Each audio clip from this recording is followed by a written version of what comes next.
Does your chair not fit you? Is the seat pan too deep? Are your feet dangling? Does the backrest even meet your back? What about the armrest? What about the headrest? Should you even be using these things? Here to answer these questions is Dr. Turner Osler, our seating guru. But let's start at the bottom and go to the top, Dr. Osler. Well, just to take the global view, people, as you may have noticed, come in many different sizes.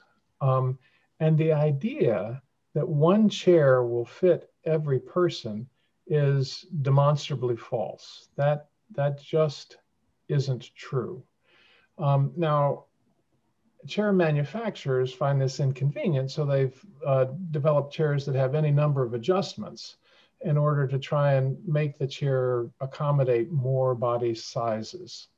The problem is that as the number of adjustments go up, how wide the armrests are, how far out, forward or back the armrests are, how deep the seat pan is, where the lumbar support is, how high the chair is off there's a lot of stuff to adjust.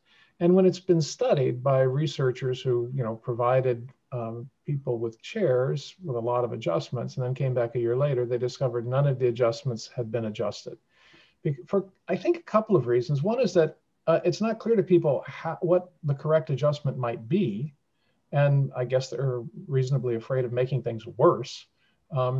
And also, people are a little bit lazy, and the business of adjusting your chair seems like a project. And especially since if you change the seat pan, well, now maybe you need to change the lumbar support, and maybe you need to change the headrest. And because all of the things are interrelated, well, there are a lot of different setups you could get, most of which will be wrong.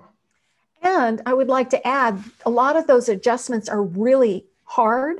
Sometimes you have to turn the chair practically upside down. Sometimes you don't know what they are. And for someone with RSI, they can be very stiff. It can be very difficult to adjust the chair. So that's another reason why it wouldn't be adjusted, because it's just too hard to make that adjustment on your hands. Right. And if you have to turn a chair upside down to adjust it, well, you turn it upside down, you adjust it. Now you turn it right side up and it's worse. Oh, okay. So, you could spend a lot of time on that project. And meantime, your boss is expecting, the spreadsheet. So anyway, the idea of having lots of doodads to adjust your chair, it seems like a solution to the fact that people come in different sizes, but it doesn't, it doesn't pass the practicality test. So what do you do? Well, it's not clear. One approach is to have chairs that just need fewer adjustments, that don't have a backrest or an armrest or that kind of, or lumbar support, so that, there's nothing there to adjust. You just have a seat that people sit on. And pretty much, a bench does fine because, there's not much there to be adjusted. Well, the height could be wrong. Okay, fine. So you really do need a chair that has height that's adjustable. Your feet have to be on the floor, and ideally your knees lower than your hips, so you can have a nice lumbar lordosis and a scooped back posture as you have when you're standing comfortably. So the height of a chair really needs to be right. And that's an easy adjustment because, virtually every office chair has a gas cylinder that lets you adjust the height. That said, gas cylinders come in different sizes. And so plausibly, if your chair just doesn't go low enough, you need a smaller gas cylinder, and now your chair will, or same if you need a taller chair. Because the span of sizes in human beings is really quite remarkable. We have, people who have very short legs and people who have very long legs. And really it's the length of your legs that determines how tall a chair you need. And although people's heights vary a lot, the lengths of their legs vary a lot more, because a tall person can have short legs and a short person can have long legs. It's all very interesting. It is very interesting. And, I'm just picturing myself as the more petite person who can't really fit in a chair that was designed for an Air Force recruit. So if your feet are dangling, that's one problem. If the seat pan, which is what you sit on, is too long, you can't sit back, which I never do anyway. But if someone does try to sit back, then their arms are in the wrong position. But if you were to try to sit back, now the seat pan is impinging on the popliteal fossa, the back of your leg. And that can cause mischief because that's where the venous return from your lower leg is. So you can cut off, you can impinge on the venous return from your lower leg and make your leg swelling even worse at the end of the day.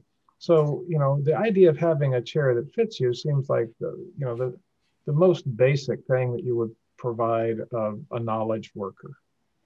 Yes, and then so the seat pan is too wide. Too deep, I should say. And then the backrest, if you're trying to use that, if you're sitting back, completely destroys the posture of the upper limb, not to mention the spine. So basically, a chair that doesn't fit you is destroying your musculoskeletal system in many, many different ways. Right. Lack of fluid return, a posture that's compromised, leading to nerve impingements. All of these devastating things are happening. The other thing is the armrest. If someone's got a very long upper arm, they're going to be like this on an armrest. The armrests are too wide, then they're compromising the use of the arm, and you really shouldn't be resting your elbows on something because of nerve compression issues. So it makes sense to have less of that. Just sit on a bench. No, really, the fewer things to be adjusted, the fewer things that can be adjusted incorrectly.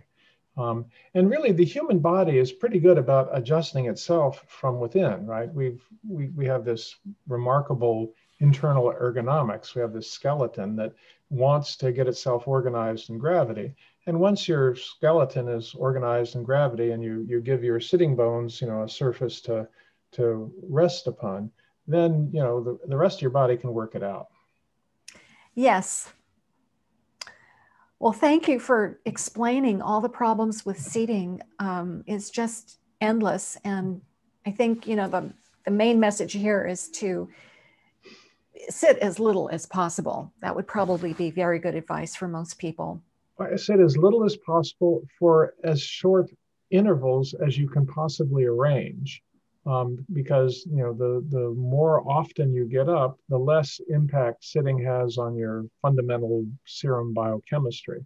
It turns out that taking little exercise snacks, I love that expression, every 30 minutes can make a huge difference in people's serum insulin levels and their triglycerides. A lot of things are improved just by moving a little bit, even just fidgeting. Yes, well, everybody should subscribe because you will be notified, because we are going to do an episode on fidgeting, and it's fascinating. You're not going to want to miss that. So thank you so much for your time, Dr. Osler, and we will see you next time and talk about fidgeting. Thank you, Deborah.